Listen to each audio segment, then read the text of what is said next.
सुखदेव बाबा कहते हैं राजा परीक्षित, इधर राजा कंस बड़ा परेशान था, इतना परेशान जिसकी कोई सीमा नहीं, बड़ा भारी भयंकर परेशान था राजा। और बड़ा भारी भयंकर परेशान होने के बाद राजा कंस को जीरे में भी भगवान दिखते थे। काय में भगवान दिखते थे? जीरे में। जीरे में भी राजा कंस को भगवान के दिव्य दर्शन प्राप्त होते थे। एक दिन की बात है,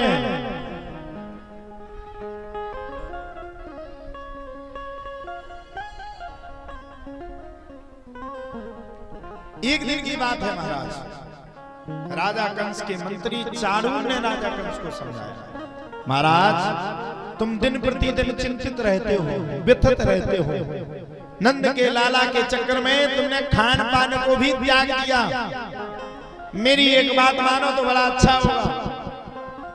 भगवान ने कहा कहो, मेरी बात मानो। बोले क्या?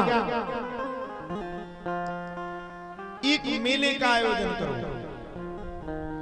मेले के आयोजन में सबको बुलवाओ, नंद के लाला को भी बुलाओ। फिर क्या कर?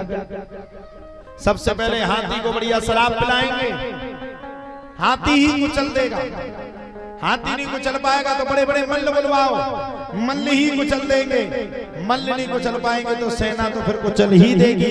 इस प्रकार से नंद का लाला भी बन जाएगा, आपकी चिंता भी दूर हो जाएगी। कंस कहता योजना तो अच्छी बनाई। अच्छा, योजना किसके लिए बना रहे? कितने बड़े मूर्ख हैं, भगवान के लिए योजना बना रहे। जिनने योजना बनाना तुम्हें सिखाया उसके ही मानने के इंतजाम कर रहे। बारे पृथ्वी लोग, यहाँ कोई किसी का नहीं, जिसने जन्म दिया उसका उपकार छोड़ करके उसी को मानने के लिए तैयार है।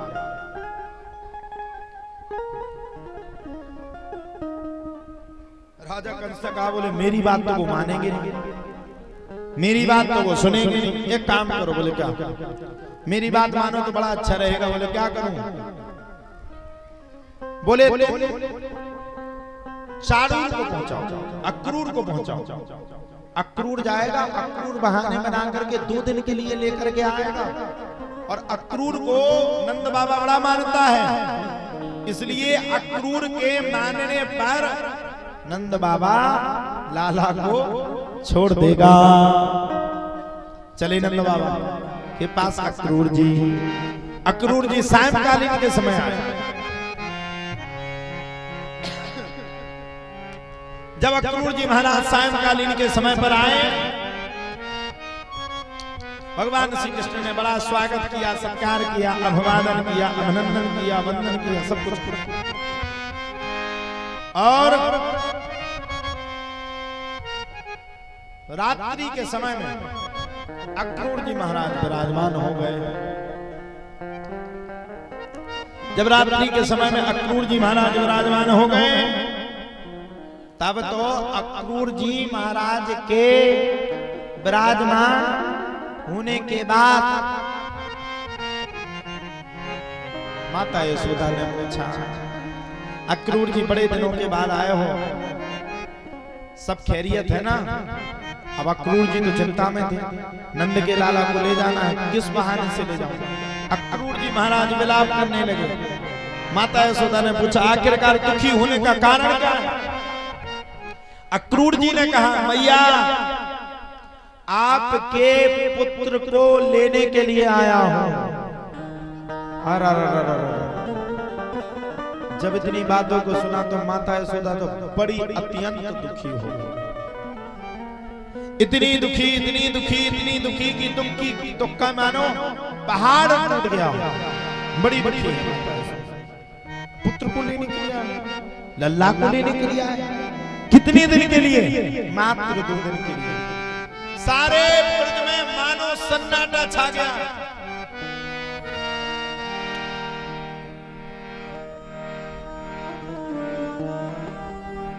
सारा ब्रज मानो दुखी हो गया। सारा ब्रज मानो स्तब्ध हो, सारा ब्रज मानो स्तब्ध है, दुखी है। नंद बाबा को रात्रि के समय में नींद नहीं आई। मेरा लाला सुबह होने पर ब्रज को छोड़ करके चला जाएगा। सारे ब्रज में सन्नाटा छा गया। गोपियों को पता चल गया भगवान श्री कृष्ण के जाने का समय हो गया। संपूर्ण गोपियां चिंतित हो गई, व्यथित हो गई, दुखी हो गई। राधा रानी को भी पता चल गया भगवान के जाने का समय आ गया। सब गोपियों ने योजना बना ली, भगवान कैसे जाएंगे। हम सब भगवान के रथ के आगे जाकर के लेट जाएंगे और भगवान के जाने से पहले अगर भगवान को जाना है तो हम सब के ऊपर रथ को रौंदते हुए भगवान को जाना पड़ेगा। प्रातः कालीन का समय आ गया और प्रातः कालीन के समय पर सारा नगर स्तब्ध है। माता यशोदा दुखी है, भयंकर दुखी है, जिसकी कोई सीमा नहीं, इतनी दुखी है। और दुखी होते होते होते होते लाला को विदाई करने के लिए रथ पर चढ़ा करके आई। रथ आगे पहुंचा, गोपियां सब लेटी हुई थी। भगवान ने पूछा, अरे गोपियों क्यों लेटी हो? अक्रूर जी ने कहा, अरे गोपियों एक तरफ हो जाओ। गोपियों ने कहा, तुम तो बिल्कुल चुप रहो, तुम्हारी वजह से हमारा लाला ब्रज को छोड़ करके जा रहा है।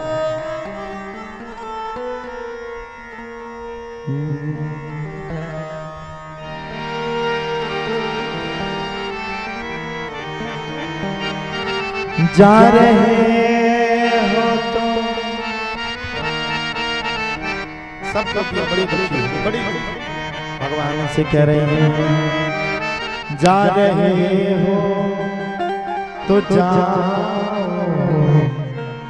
ब्रज छोड़कर सबका दिल तोड़कर, प्यारे ब्रज सा कन्हैया नहीं पाओगे, नहीं पाओगे। सब गोपियां दुखी हो गई। भगवान ने गोपियों से आग्रह किया, आप सब जाओ, मैं आप सब गोपियों को वचन देता हूं, कल की ही बात है और परसों मैं लौट करके आ जाऊंगा। परसों को कहते कहते कहते कहते कहते कहते कहते कहते भगवान को वर्षों बीत गई, लेकिन लौट करके भगवान नहीं आया। सब गोपियों को आश्वासन दे करके भगवान अक्रूर जी महाराज के साथ मथुरापुरी की ओर चल पड़े। बीच यमुना में अक्रूर जी को दर्शन करवाए, मथुरापुरी पहुंचे। और सबरे आए थे वहां, सबरे ग्वाल वाले भी भगवान के मित्र यार दोस्त सब। अब मेला में कौन नहीं जाता, मेला में तो सब जाते हैं। भगवान ने सबको साथ में लिया, कंस के कपड़ा धोने वाले की पिटाई मारी, सबरे कपड़ा छुड़ा लिए। टेलर के पास गए, बड़ी अच्छी अच्छी पगड़बंदी बनवा करके भगवान पहन करके गए। आगे भगवान कुबड़ी मिल गई। भगवान ने कुबड़ी से विश्व सुंदरी कह दिया, चिढ़ गई। कुब्जा का अपमान करते हो, मेरा शरीर नहीं है इसलिए मुझसे कुबड़ी कह रहे हो, विश्व सुंदरी कह रहे हो। भगवान बोले, तन के सुंदर होने से इंसान सुंदर नहीं होता, मन के सुंदर होने से होता। चिंता मत कर, तुझे भी सुंदर कर देते। भगवान ने दाढ़ी को पकड़ा, एक सांस में उठा दिया। जो कुबड़ी को देख करके लोग अशुद्ध, अपने आप को अशुद्ध मानते थे, वह कुबड़ी आज विश्व सुंदरी बन गई। आगे चल करके भगवान ने सबसे पहले रात्रि के समय में शिव धनुष को भंग किया और प्रातः कालीन होने पर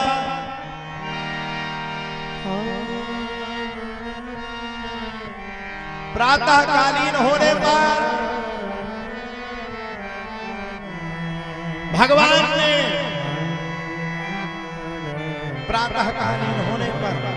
भगवान ने सबसे पहले हाथी को उठा करके पटका, दांत को उखाड़ दिया। अब तो युद्ध की शुरुआत हो गई। रणभूमि में पहुंचे बड़े बड़े मल्लों से भगवान ने युद्ध करना शुरू कर दिया।